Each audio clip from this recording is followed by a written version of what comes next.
What's up, everybody in the VC? Craig here with my entry into Corey overkillvidz's 300 subs contest. First of all, Corey, congratulations, dude. If you are not familiar with Corey's channel, you are missing out on a lot. One of the most well-produced video making geniuses here in the VC. He's got a great taste in music and overall knowledgeable and very informative when it comes to not only knowledge of the music but knowledge of like the different record stores that he went to and did all the different, record store tour, so to speak, with all his videos. If you were not subbed at all, you're missing out on a ton. And if you're not even aware of him, you're straight up missing out way too much. So do yourself a favor, as soon as you get done with this video, head on over to his channel and subscribe and start watching. You will not regret it. So first of all, above all else, congratulations, dude. You totally deserve every sub, and you need to add another 0 onto that because more people need to be aware of your channel. For real. So, VC cheer. And let's get right into this. So, basically the whole premise of the video is to talk about concert experiences. Good, bad, start talking about them. So, in the background, one of my favorite live albums of all time, Strangers in the Night by UFO.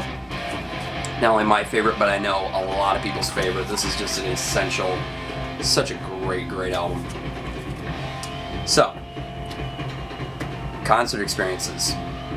I've got a ton. I've been pining over this for a while now. I'm just trying to figure out which ones I want to talk about, which ones make the most sense.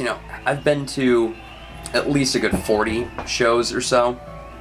To some people, that's a shitload. To other people, that's barely making a dent. But for me, it's a good amount. I haven't made it to a ton in the last, I'd say, 3-4 years. I'm more spit-spattered and just picking certain artists I really want to go see. But 10 years ago, stuff like that, I was hitting up at least 4, 5, 6 concerts in a year, if not more. So, definitely have crossed a lot off my bucket list and would love to cross off some more.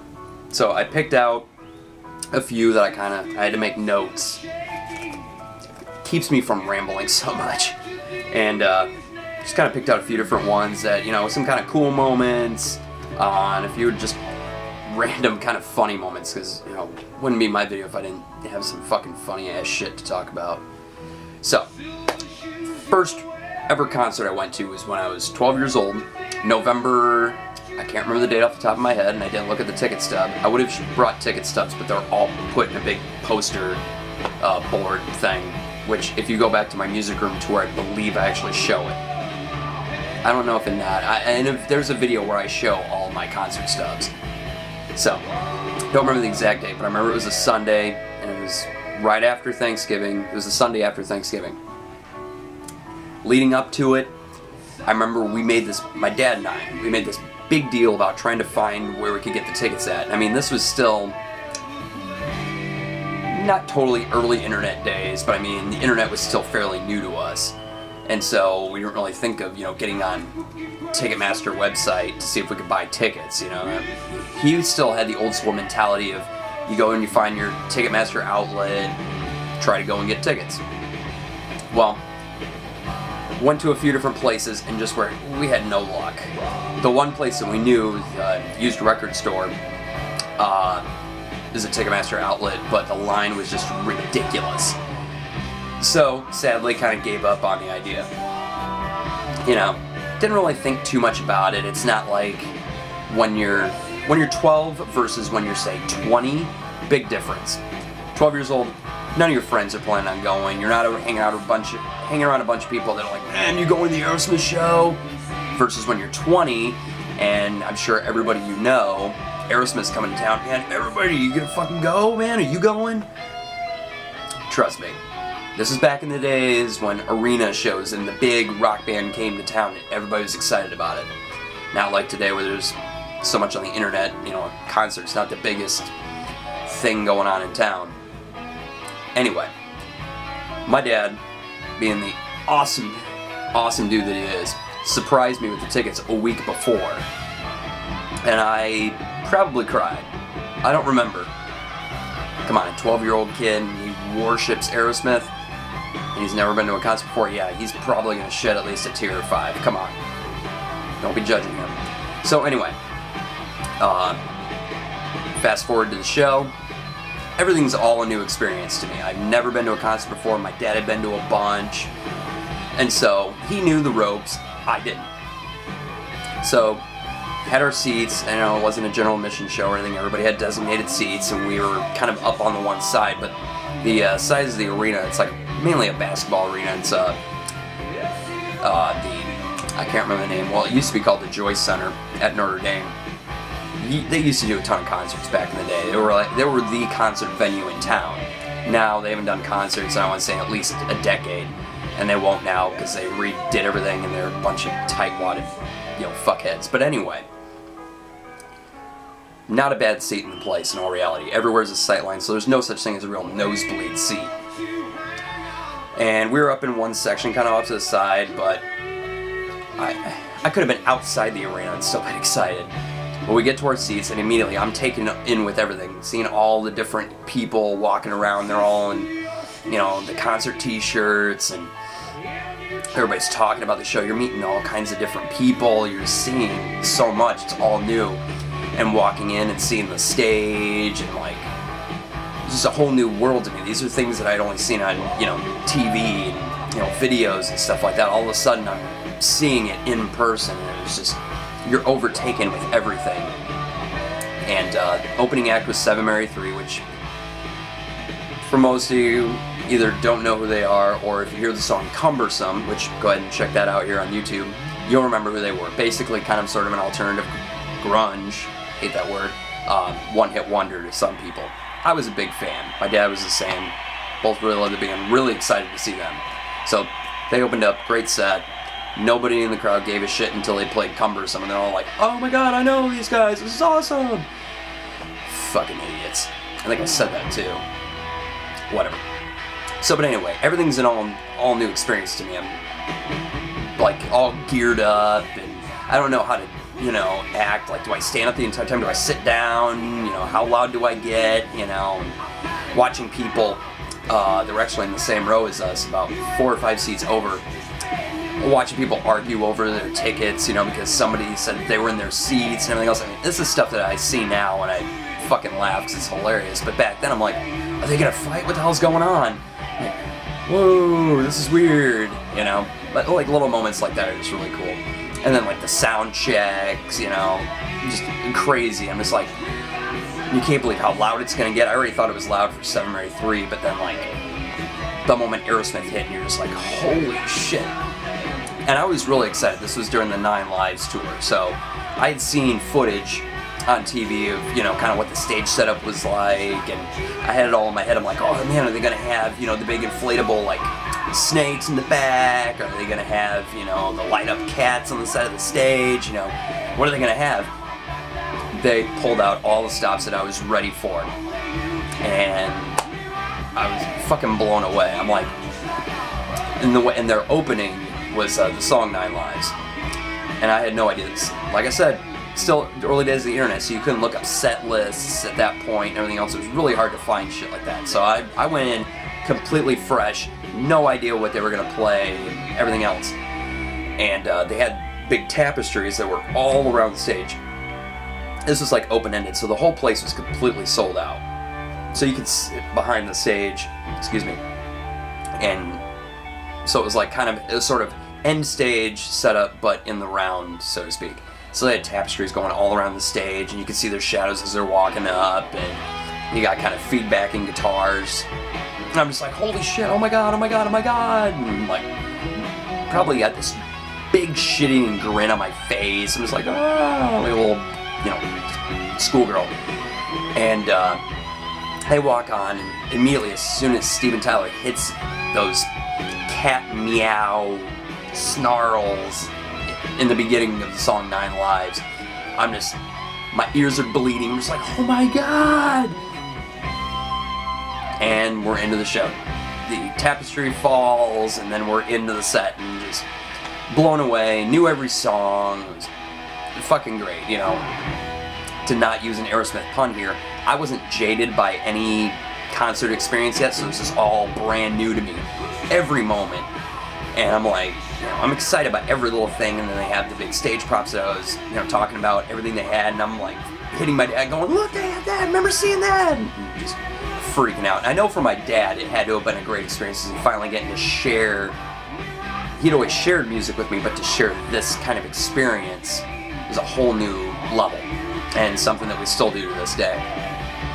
But, trying to think of where else I was going with this. Oh, no. I did pull one piece of memorabilia for this, and that was the first ever concert t-shirt I ever got. This is the Aero Force One Aerosmith shirt. It's got all the tour dates on the back, which I thought was super cool, because it had, you know, our date on the back and everything, so very cool. Obviously, I framed it a long time ago, because I haven't worn it in probably a good 15 years. My mom ruined it in the wash. Thanks, Mom. This is why you check to see if there are pens in somebody's pocket before you do the laundry. Whatever. It's all good. I've gotten over it. I'm not bitter. I'm not bitter. Okay, we're good. So, overall, that easily is my #1 concert experience, because nobody can ever take that away from you. Nobody can take away the first ever concert experience. Now, if I went and saw a band 3, 4, 5 times, then I have something to compare it to, and maybe one was better than the other, or was worse than the other. You can kind of compare and contrast, and then you have one to pick from. That is always going to be the Aerosmith show that I will remember, and that's the only time I plan on ever seeing them. I've only seen them once. Some bands I've seen multiple times. I've seen Megadeth 3 times. I've seen Lamb of God 3 times. Tom Petty and the Heartbreakers 3 times. Seven Dust I've seen 4 times. You know, just certain bands that I really do like, I'll go and see multiple times. But, so there's that. #2, pretty much really on my concert experience list, which one of my favorites and always will be, was my 4th? I think it was my 4th concert, 4th or 5th. No, it would have been my 5th concert ever. That was U2 in 2001. Same venue. It was in October. It was about a month after 9/11. And it was the first date of the second leg of their US tour. Garbage opened, which they were awesome. I'll just get that one out of the way. Great band. Still love them to this day. Awesome opening act. That one was another one of those, we didn't know we were going to the show until right before. And that was literally a night before. We tried getting tickets, obviously this is a few years later, so obviously we're using the internet. No luck with tickets. Just shitty luck all the way around. There was no way we were going to get to go to the show. And I knew people from school were going, you know, I'm just like, oh, this sucks, I'm not going to be able to go. Either way, night before, I'm sitting there, just kind of dicking around, trying to see if I can find tickets. I end up pulling up seats that I believe were similar to the section we had sat in for Aerosmith. And I'm like, hey, this is not bad. Alright, let's go with these. My dad came home at that point and immediately drops down his briefcase and is like, dude, let me try something. Goes, tries for general admission floor, immediately pulls up 2 tickets. He's like, I had heard something on the radio that they were going to be opening up more seats on the floor. I'm like, are you fucking kidding me? So immediately pays for them. We're going to see U2 the next night. I'm just like, another one of those blown away moments, like, holy fuck, another childhood favorite, and I'm going to go see them, and I'm going to be on the floor. First time I had ever been on the floor. I'm like, I don't even know how to feel. And at that point, that's when they were doing the heart-shaped stage. So they had the kind of end stage and then the heart that went out into the audience. So they had people on the outside and on the inside of the heart. So immediately I know exactly what to expect. I'm like, oh my god, either way, I'm going to be on the floor. This place is not huge. This is going to rock. I can't wait. So we go to the show, standing in line, talking to a lot of really cool people. The guy in front of us, one of those typical, you know, older guys who had been to all the shows that had came through town back in the 70s and 80s, talking about seeing Aerosmith back in the 70s, Muddy Waters, Eric Clapton. The list was endless. I'm just like, one after the other, and I'm like foaming. I'm like, oh my god, that's awesome. You were totally cool. And so we get inside, and as we walk in on the floor, I'm like, all right, cool. There, really wasn't a ton of people. We had a fairly good spot in line, so we got in and would have had our choice of anywhere we wanted to stand. So I'm like, okay, this is gonna be great. We're gonna have a good spot. All right, awesome. As soon as we're walking kind of into the venue itself and walking up towards the stage, we hear a guy from side stage yell, "Hey, does anyone want to be inside the Heart?" Before he can finish his sentence, my dad, who ran cross country and track, and mind you, this is a good 20 some odd years after he's finished high school, is making the fastest beeline I've ever seen to this guy and just looking at me going, "Are you coming? Come on!" And boom, we're inside the Heart.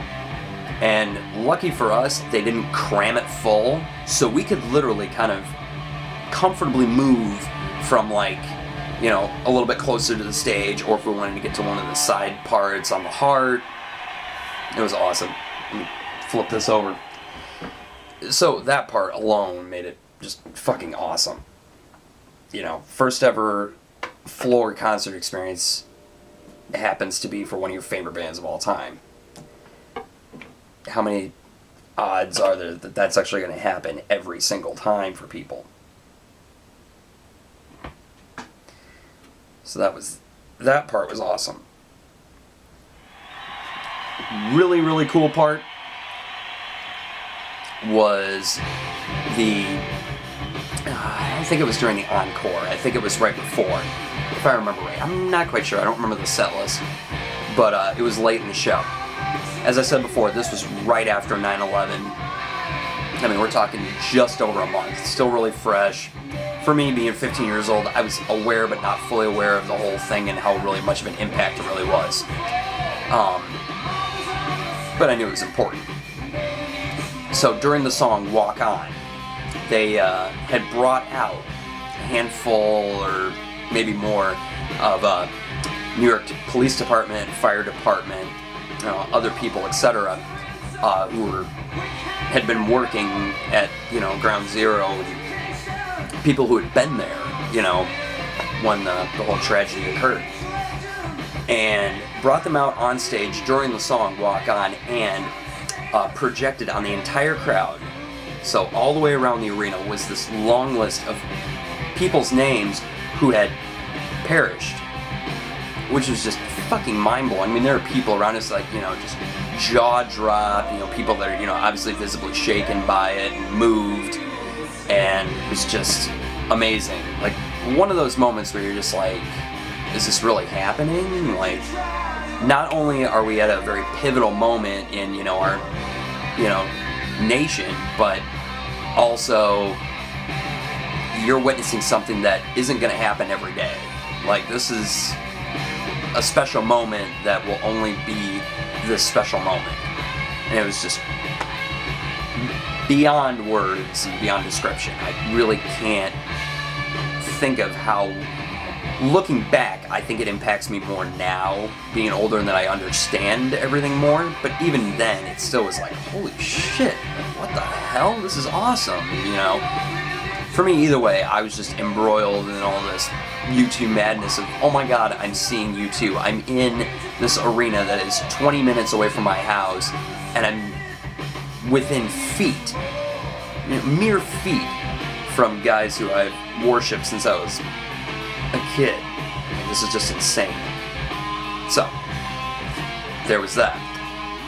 So, U2, definitely. Awesome concert experience. Couple of funny ones. I decided to kind of throw in a few funny ones. So, I've seen Slipknot twice. This was both in 2005. First time was in March in Chicago at Allstate Arena, formerly known as Rosemont Horizon. Great show. Went with my bandmates. And you can obviously imagine how a couple of 19, 20-year-old kids are on a fucking road trip away from their families. Just fucking being goofy as all hell. And it was an awesome, trip, awesome show. Totally cool, and we had shitty-ass seats. So, who can bitch? But hey, it was a good time. the fun part comes at the end. So, concert gets done, we leave, and it's fairly decent weather out. March. If you can remember March, Chicago, Midwest, you know, a little bit of snow, it's going to be kind of cold, but you're going to be kind of hitting some spring weather, so it's not bad. Wasn't too bad out. So, we leave, figure out where the hell we are, because we're kind of half confused. Start our way back home. We're on the expressway, doing good. Once we figure out a way, I'm like, alright, I'm safe enough now, I can put my headphones on, I'm gonna go ahead and, you know, get some sleep, because I'm really fucking tired. Yeah, that didn't quite happen. So, pretty much, I get my headphones on, I start to fall asleep, I'm like, okay, cool. I end up waking up to this grinding sound, I'm like, what the fuck, and just seeing us pull off to the side of the expressway. I'm like, what the fuck is going on? So, we got a flat tire. No big deal. Except for the fact that 2 out of the 3 of us don't know what the hell to do when you get a flat tire. Thank God our bass player, who's a car genius, which is why I always say it's always great to have a friend that's a car guy. You never know when you're going to need him. Thank God we had him there with us. So he gets out, figures out, you know, where the donut is in the fucking car, because the car's just a fucking trashed out mess. What do you expect from a bunch of teenage dudes? And, you know, we're messing around trying to get it up. I'm trying to get the car jacked up, I should say, with one of those stupid fucking car jacks that they provide with the car, which is fucking pointless. My buddy Steve, who's the driver, he's on the phone with his mom freaking out, don't know what to do. I'm holding a shitbox flashlight and trying to smoke a cigarette at the same time. As, you know, I'm like, well, what the hell are we doing here? Like, I don't know what the hell to do. And my buddy Mike's like, just hold the, you know, light steady. I'm like, okay, whatever. Here's where it starts to get kind of scary. Imagine you're on the expressway, you're trying to change a tire. It's late at night, so you're like, okay, it can't be that scary. It gets scarier when it's still fairly slushy out and you've got cars doing at least a good 70, 80 miles per hour just flying right past you. That's one thing. But semis, yeah. There was one in particular that I remember. I was down on the ground with Mike, holding the light, just trying to, you know, stay steady and help him out. And we both look up at the same time and see this semi, and it looks like it is coming right at us, like a Final Destination moment. And obviously, it didn't hit us, but it literally, like, just the way we were, because we were kind of on a curve, the way it looked like we were just about to come to a fucking end. Scary shit. So either way, get the tire back on, we're like, alright, can't be that bad of weather, yeah, we're on a donut, okay, it's just going to take us a little bit longer to get home, okay, whatever. We all made a pact that we're going to stay up, and we'll just kind of keep each other, you know, kind of going. So there's not one of us trying to drive and then figuring out what the fuck we're doing. So either way, we get about halfway home and all of a sudden we hit a fucking snowstorm. Did not see that one coming. And so here we are on the freeway doing 45 miles per hour tops in a fucking snowstorm. And yeah, the whole staying up thing didn't happen. Both me and Mike both passed out. I remember at one point, we had, I don't remember if we stopped or anything, I don't remember. I do remember waking up and looking at Steve, and he was white-knuckling the steering wheel, just like staring straight ahead. And I know we'd put in So Far So Good So What by Megadeth. And I'm like, Set the World of Fire's on again, what the hell?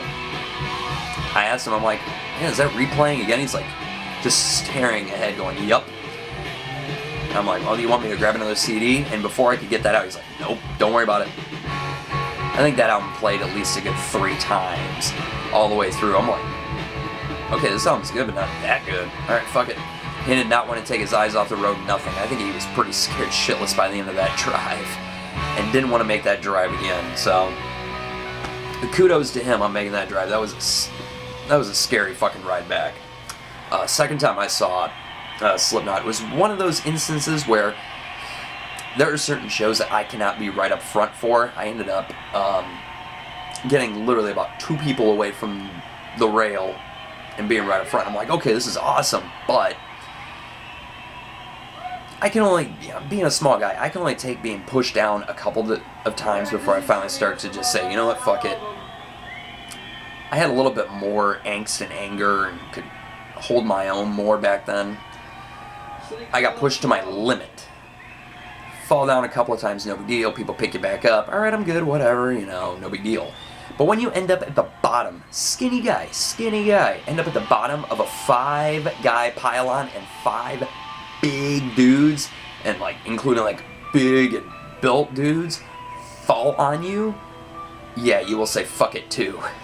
So that is one of those instances where I'm just like, no, you will not get me up front. In some bands, I will not go and stand that close. I just know what'll happen. 4 or 5 big fat dudes are gonna fall on top of you and crush your rib cage. No thanks. $35 ticket is not worth it to me. But yeah, I've had plenty of instances like that. Last one I'm gonna talk about, I know I'm just rambling on here, but last one was second time I saw Megadeth, Gigantour 2006. Here's just kind of a funny little story. So, great lineup that year: Megadeth, Lamb of God, Opeth, Arch Enemy, and Overkill. Just to name some of the bands that were there. Really excited to see Overkill. Big fan. Alright, this is going to be a great set. So, we're kind of, it was an old-ass theater. Run-down theater, but great venue to see a good metal show, because you could just tear apart the place and you wouldn't even know that anything happened. Yeah, that fucked up. Holes in the floor, shit like that. It was awesome. So, we're kind of standing around. We're on the floor. We're pretty close to the stage. Just kind of shooting the shit. It was me, my buddies who were in that band that I was talking about. Went and saw the Slipknot show. And a few other of our mutual friends. Which, once again, this is like a year or so later when we went to this show. And once again, a bunch of dudes in a car by themselves, creating havoc the entire way there. It was fucking awesome. One of the best. That makes the concert experience awesome and cool, but the ride there was the best part. So we're just kind of standing around shooting the shit before Overkill goes on, and all of a sudden, right before they go on, I mean, this is literally 10 seconds before the lights go out and Overkill hits the stage, I get pelted in the head. Now, when I say pelted, I mean it felt like a fucking big cement brick had just been chucked at the back of my head. And I'm like, what in the fuck? And I'm looking around, all of a sudden lights are out, Overkill's on. I'm just kind of like, okay, you spend the first song kind of rubbing your head going, what the fuck happened? Overkill's set gets done, which, by the way, Overkill is fucking awesome live. If you ever have a chance, go and see Overkill. You will not regret it. If you don't go and see them, your metalhead card is revoked. Just kidding, but seriously. Another one of my buddies gets down and picks up this, home phone-sized cell phone and holds up and goes, dude, I think this is what hit you in the head. Who in the fuck throws a cell phone? And we know it came from the fucking balcony. So, I mean, that's a good chunk. One of these, arched, boom, right on the top of my head. Yeah, that fucking hurt. Obviously, I didn't cut my head open or anything. Probably killed a few hundred brain cells, but whatever. It's no biggie. Yeah, note to self, don't throw your fucking brick-sized cell phone out into a crowd of people. You're gonna hit somebody. You might hurt somebody. That's not cool. So, in our way of saying not cool, dude, we, ran up his phone bill. Oh yeah, it worked. Oh yeah, we ran up those. There was no way he was getting out of that phone bill anytime soon. Hopefully he canceled something beforehand. Because, yeah, I don't know how many long-distance phone calls we made, but a lot. Enough that he had to probably pay a pretty penny. Serves you right, asshole. What do you expect, really? Come on. So, yeah, those are pretty much kind of my funny, most memorable concert experiences. Like I said, I could probably do an 8-part video series on all my concert experiences. So many other fun ones, just, great set lists, great stage presence, some of the worst shows I've ever been to, most expensive to least expensive. I mean, we could go on and on about these. So anyway, once again, Corey, congratulations on the subs, dude. Really, let's turn that 300 into 3,000. So on that note, thanks for watching. Get over to overkillvidz and sub, and I'll talk to you guys soon. Peace.